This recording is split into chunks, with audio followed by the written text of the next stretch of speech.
Bizning futbol cho'kayotgan bir paytda yaxshi emas, ahvolimiz yaxshi emas. Terma jamoamiz 12 yildan beri jahon chempionatiga chiqa olmayapti, lekin bir italiyalik mundialga aniq boradi. Biz O'zbekistonga, Toshkentga keldik va bu yerda 24 soatni Cannavaro bilan o'tkazamiz.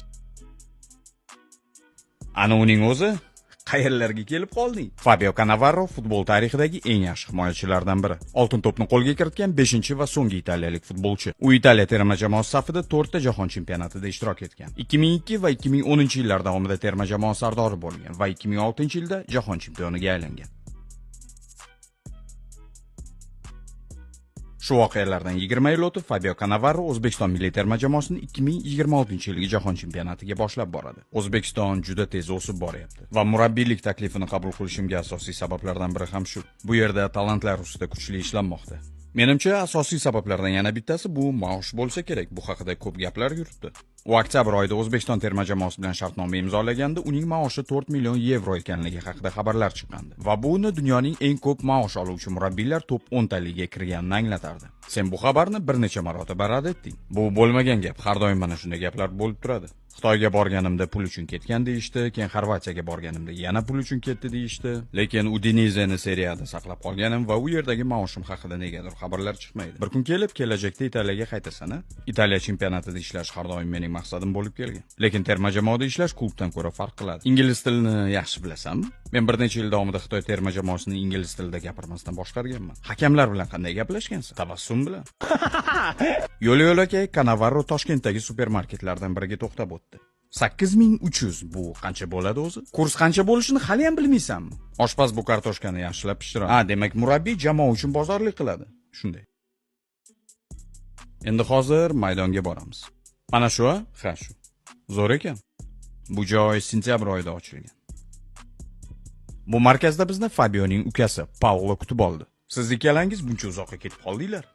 Hammasi joyida, hammasi yaxshi. Bular Italiyadan O'zbekistonga kelgan so'nggi neapolliklar emas. Qani ichkariga kirishi? Aslini olganda biz O'zbekistondamiz, lekin tasavvur shundayki, xuddi uydan ketmagandekmiz. Fabio meni yangi futbol bazasi bilan tanishtirdi. Mana bu barcha mavsumlar uchun mo'ljallangan futbol maydoni. Bundan tashqari markazda bir necha ochiq maydonlar va sport zallari bor ekan. Futbolchilarning mashg'uloti uchun hamma narsani tayyorlab qo'ydik. Bu yerda individual texnika ustida ishlanadi. Chiroqlari bor, chiroqlari yongan joyga zarba berishing kerak. Bu yerda basseyn, krioterapiya, bu yerda esa fizioterapiya, tiklanish va jarohat olgan futbolchilar. Bunday sharoitlar hattoki Italiyaning ko'p joylarida yo'q. Bu yerga kelganimdan keyin menga faqatgina shoh yetishmayapti, mana shunday shoh. Sababi hamma seni qanday ajoyib joyda ishlayotganingni ko'rishdi. Futbolchilar ham yetib kelishdi. Ular orasida Cityning eng yorqin futbolchilaridan biri markaziy himoyachi Husanov. Murabbiy yaxshimi? Top. Uni o'z holiga qo'ysang-chi, ketaver, xavotir olma. Bu juda kuchli futbolchi. Fabio, men bitta futbolchi bilan aniq gaplashishim kerak. Shomurodov. U Romada o'ynagan, bilasana? Yo'q, bo'lishi mumkin emas. Hozir Turkiyada to'p urar. Futbolchilar maydonga yetib kelishdi va biz Fabioning eng jiddiy qiyofasini ko'rdik. Bo'ldi, ishimiz boshlanyapti. Men ana u yerda o'tiraman, kamerasi. Shomurodov bilan salomlashay, kirish mumkin emas. Nega yo'q? Shomurodov, qalaysan? Forza Roma.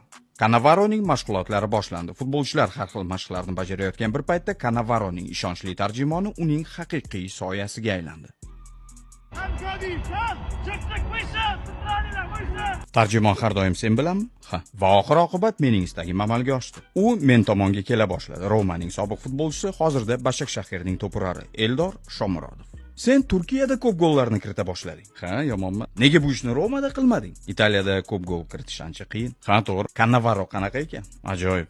Ancha narsalarni o'zgartirdi. Birinchi bo'lib psixologik o'zgarishni amalga oshirdi, xuddi Yevropadagi kabi. U ko'proq agressiv futbol o'ynashimizni istaydi. Jahon chempioni bo'lamizmi? Shundan umid qilamiz.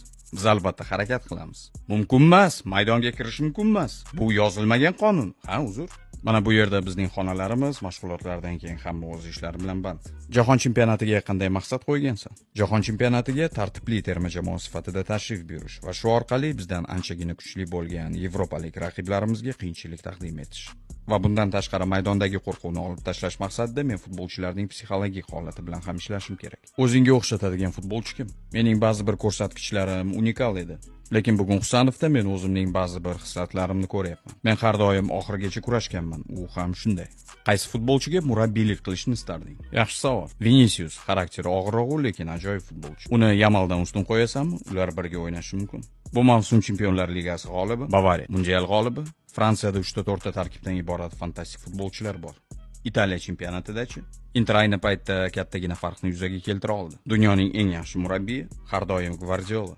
Dunyoning eng yaxshi futbol klubi Real Madrid. Futbolchi bo'lishni istayotgan yosh yigitga qanday maslahat bergan bo'larding? Albatta o'qish va boshqa variantni ham ko'rish. Odatda 19 va 22 yosh oralig'ida 97% futbolchilar futbolni tark etishadi. Va bu shunchaki qo'rqinchli va dahshatli statistika. Sening o'zingda B plan bo'lganmi? Yo'q. Har doim aytganman, futbol dunyoning eng go'zal va fantastik sport turi, shu paytning o'zida eng rasvo sport turi hamdir. Biz esa bu paytda stadionga shoshishimiz kerak. Sababi O'zbekiston va Gabon o'rtasidagi o'yinga oz vaqt qolmoqda. Biz albatta Cannavaroning jamoasini qo'llab-quvvatlaymiz. O'rtoqlik o'yini bo'lishiga qaramasdan stadion to'lib toshgan. O'zbekiston birinchi bo'lib gol o'tkazib yubordi. Va keyinchalik 1, 2, 3 marta javob qaytardi. O'yin O'zbekistonning 3-1 hisobidagi g'alabasi bilan yakunlandi. G'alaba qozonding-a, ko'rdingmi? Men omad olib kelaman. Hammasi uchun rahmat Fabio. Seni ko'rganimdan xursandman. Rahmat. Sening kelishing omadli bo'ldi, balki seni jahon chempionatiga ham taklif qilarman.